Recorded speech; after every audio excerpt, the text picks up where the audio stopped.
What made you realize that keeping your cool was just a way to let people destroy you? A hot douchebag tried to kiss me at a party, so I reported him to the police after finding out about his little hit and run. I'd been at the party with some friends, nursing a drink that tasted like someone had just squeezed a lemon into battery acid and left it on a windowsill to ferment. The house was packed, the air thick with the smell of cheap cologne and spilled beer. We just finished a round of who can embarrass themselves the most on the dance floor. When I decided to take a break, scrolling through my phone in the kitchen, that's when Mason showed up. Mason was one of those people everyone at school knew. Tall, rich, painfully arrogant, with a dad who had his name plastered on more than a few buildings around town. He had this perpetual smirk, like he knew he was untouchable, and the worst part was that he was hot. Like, so hot. More than one of my friends had ended up taking the walk of shame back from his place. I knew to avoid that hot creep. So when he slouched into the kitchen, already a couple of drinks too deep, I knew I wanted nothing to do with him, but Mason had other ideas. "Hey," he said, leaning against the counter. His eyes roamed over me in a way that made my skin crawl. "You're looking lonely. Want some company?" I told him I was fine, trying to keep it polite,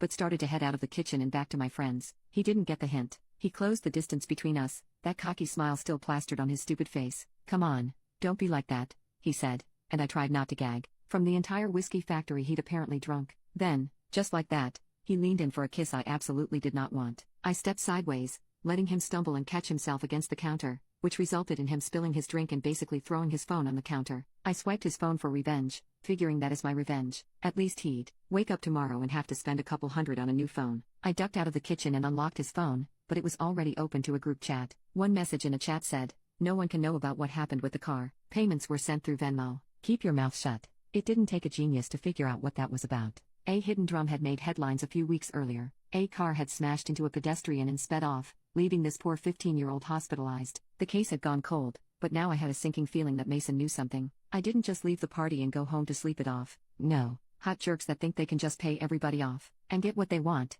even if people got hurt, didn't deserve to get off easy. Instead, I spent the next several hours digging up every digital footprint I could find. Mason was a social media nightmare, constantly posting updates about his extravagant life. His friends were just as careless, and it didn't take long for me to find photos and comments that corroborated the messages I'd seen earlier. There were mentions of Mason's car in that wild night that no one was supposed to talk about. The more I found, angrier I got. This wasn't just about Mason trying to kiss me. This was about someone who thought his money and name made him untouchable. Even when people got hurt, I wasn't having it. First, I made sure the evidence was solid. Screenshots, saved photos, everything backed up. Then I sent an anonymous tip to the police, complete with all the details they needed to reopen their investigation. Next, I contacted the dean's office at our university, letting them know one of their students might be involved in a criminal cover-up. And just for good measure, I forwarded the information to Mason's dad's company, knowing the last thing they'd want was a PR disaster. Within days, Mason's life started unraveling. The police came knocking, the university launched an inquiry, and his father's company released a statement condemning any behavior that puts others at risk.